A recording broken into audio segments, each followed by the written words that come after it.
Voilà, gloire au Seigneur. Donc on est toujours à Corinthe. Et donc là on est dans un endroit où on va donner une explication. Donc ce que l'on voit derrière nous, on voit que des ruines. Donc c'est pour ça que ça a besoin aussi bien d'explications. On est dans un théâtre. Un théâtre, c'était la télévision de l'époque. On estime que ce théâtre pouvait contenir 23 000 personnes. En général, les théâtres contiennent 10% de la population. Parce que les esclaves ne vont pas au théâtre. Et que les hommes libres.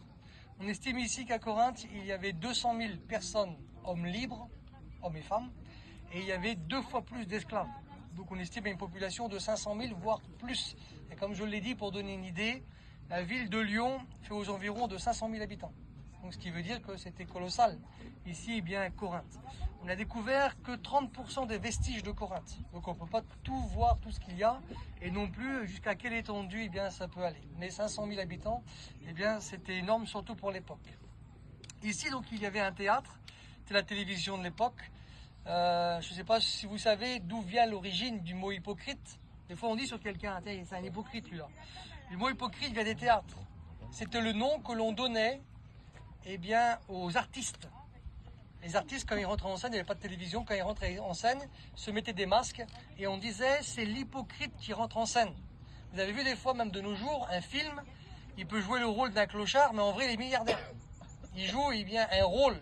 Et donc, hypocrite, ça voulait dire action de jouer un rôle. Ils mettaient des masques. Donc, c'était la télévision de l'époque. Pourquoi on vient ici? Il y en a beaucoup de théâtres dans des différents endroits, aussi bien en Grèce qu'en Turquie. Mais ici, il a une particularité, c'est que, eh bien, on a trouvé une inscription dans ce théâtre. Et l'inscription qui a été trouvée, elle dit qu'il y a un homme qui habite Corinthe, qui s'appelle Éraste, et qui a financé, eh bien, la route pavée du théâtre. Et voici que ce Éraste, eh bien, on le retrouve dans la ville. Et on le retrouve dans la Bible. Il est écrit dans la parole de Dieu, l'inscription qu'on a trouvée, je vais vous la lire et vous dire où ça se trouve après dans la Bible.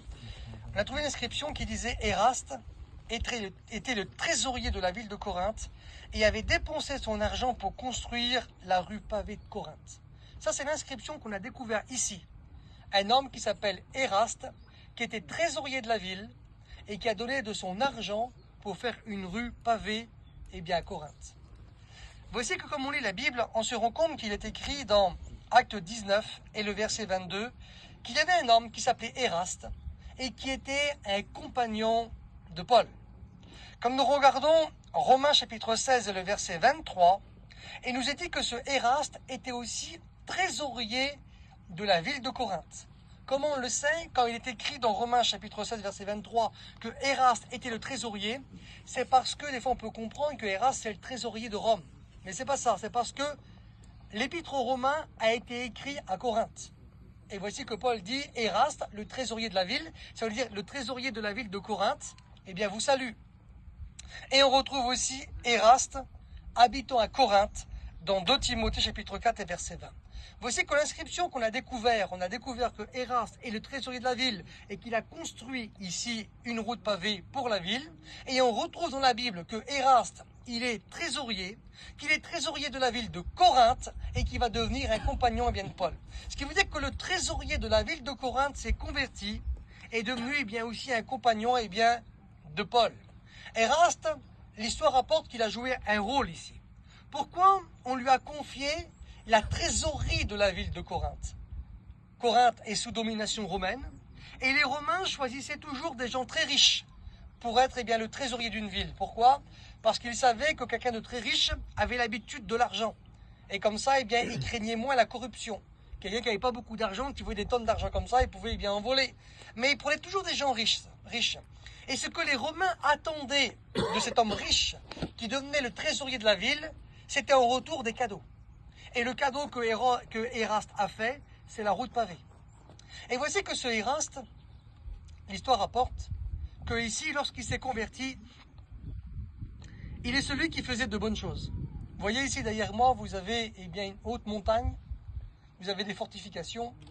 Les fortifications ne sont pas du 1er siècle, mais en haut de cette montagne, il y avait un temple. Et c'était le temple d'Aphrodite. Aphrodite, c'était la déesse de l'amour. Et puis voici que là, il y avait en haut des esclaves qui étaient des femmes de mauvaise vie. On explique qu'il y avait 1000 femmes de mauvaise vie qui étaient là-bas et qui descendaient en bas à l'agora. Et voici que l'histoire rapporte que Éraste, lui qui était riche et qui avait rencontré le Seigneur, il est celui qui payait les dirigeants romains pour acheter la liberté de ces femmes, pour leur donner leur liberté, et il leur parlait de Jésus pour que ces femmes puissent aussi rencontrer le Seigneur.